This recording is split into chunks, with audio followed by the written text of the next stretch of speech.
Assalamualaikum warahmatullahi wabarakatuh. Shalom. Halo semuanya. Perkenalkan, kami dari kelompok 5. Hari ini kami akan mempraktekkan komunikasi terapeutik. Sebelumnya, perkenalkanlah kami terlebih dahulu. Perkenalkan, saya Raihan Muhammad Efi. Perkenalkan, saya Alhamdulillah Rakasya. Perkenalkan, saya Diana Maria Ismaili. Perkenalkan, saya Kanaya Amelia. Perkenalkan, nama saya Natania Safira. Perkenalkan, nama saya Nurul Maulidia. Perkenalkan, nama saya Putri Sialiana. Perkenalkan, nama saya Raul juga. Seorang wanita bernama Nyonya B berumur 45 tahun datang ke rumah sakit daerah untuk memeriksakan benjolan pada payudaranya. Benjolan tersebut teraba keras dan tidak bisa digerakkan. Terasa nyeri dan makin lama makin membesar. Dokter melakukan pemeriksaan fisik terhadap Nyonya B.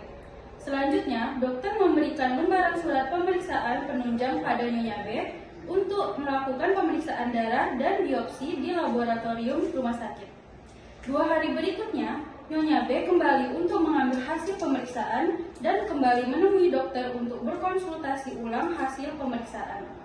Dari hasil data fisik dan laboratorium, dokter berkesimpulan bahwa Nyonya B terdiagnosa menderita kanker payudara dan harus segera melakukan operasi pengangkatan payudaranya.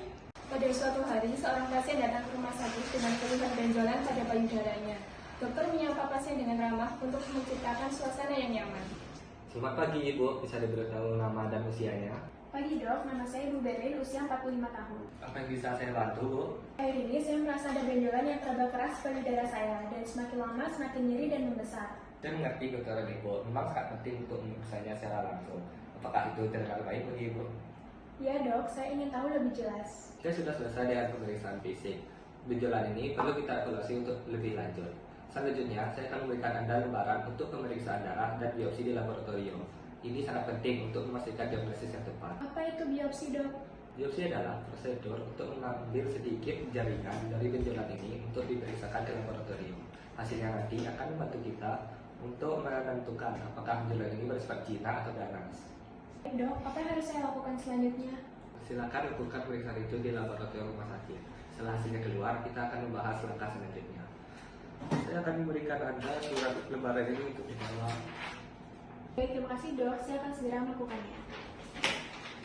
Setelah melakukan pemeriksaan dengan dokter di rumah sakit, Ibu Bani kemudian melakukan pemeriksaan lebih lanjut di laboratorium rumah sakit.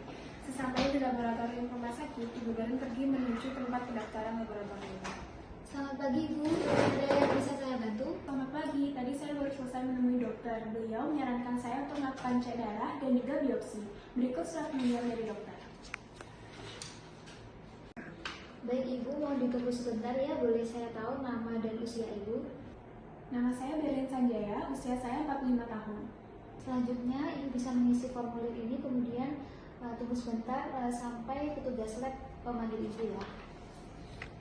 Terima kasih atas bantuannya. Sama-sama Ibu. Beberapa saat kemudian, Ibu Berlin dipanggil untuk melakukan pemeriksaan. Atas nama Ibu Berlin Sanjaya, silakan masuk. Beberapa menit kemudian, pemeriksaan telah selesai dilakukan. Petugas lab memberitahu Ibu Berlin bahwa hasil tes laboratorium akan keluar 2 hari kemudian. Baik Ibu, untuk tes laboratoriumnya sudah selesai. Untuk waktu pengambilan dalam waktu 2 hari ya Ibu. Untuk pengambilannya bisa diambil di sini. Terima kasih Bu. Baik, terima kasih atas bantuannya Bu. Sama-sama Ibu.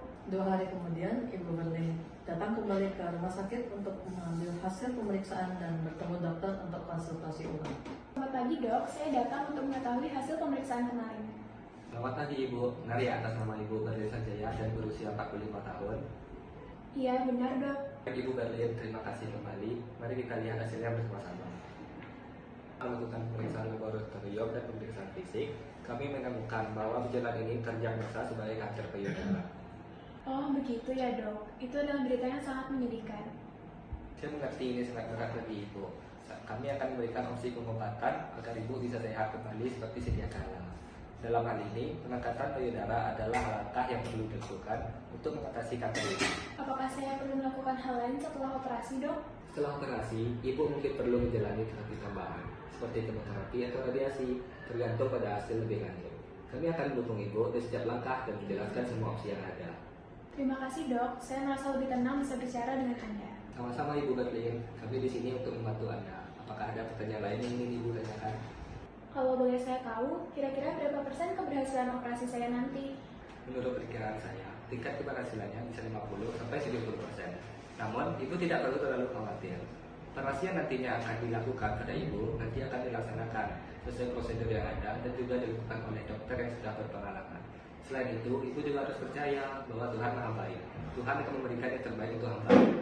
Dokter benar, saya harus percaya terhadap Tuhan. Namun, apakah efek samping dari operasi akan menimbulkan rasa sakit, Dok? Ibu tidak perlu terlalu cemas ya, karena setelah operasi Ibu akan diberi obat untuk menghilangkan rasa sakit Ibu. Saya harap Ibu tidak terlalu cemas akan hal ini, karena akan berpengaruh pada fisikis Ibu nantinya akan menyebabkan penurunan daya imun tubuh, sehingga nantinya akan mempengaruhi kecepatan pengobatan. Ibu masih ingin cepat sembuh kan? Iya dok, saya ingin cepat sembuh. Terima kasih atas jawaban Anda. Saya tidak takut lagi untuk melakukan operasi. Sama-sama Ibu, saya juga akan mendoakan kesembuhan Ibu. Apakah Ibu masih memiliki pertanyaan lain? Tidak ada dok, terima kasih. Baik Ibu, kami akan bekerja sama untuk mengatasi ini, dan Anda tidak sendirian dalam perjalanan ini. Dengan pendekatan ini, Ibu Berlin akan merasa didengar, dipahami, dan didukung selama proses yang sulit ini. Hal-hal yang dapat dipelajari dari komunikasi terapeutik adalah yang pertama, komunikasi yang kita berikan dapat memberikan rasa simpati kepada pasien, lalu mengerti keluhan pada pasien sehingga pasien dapat jujur kepada kita. Sekian video dari kelompok kami. Terima kasih telah menonton video kami.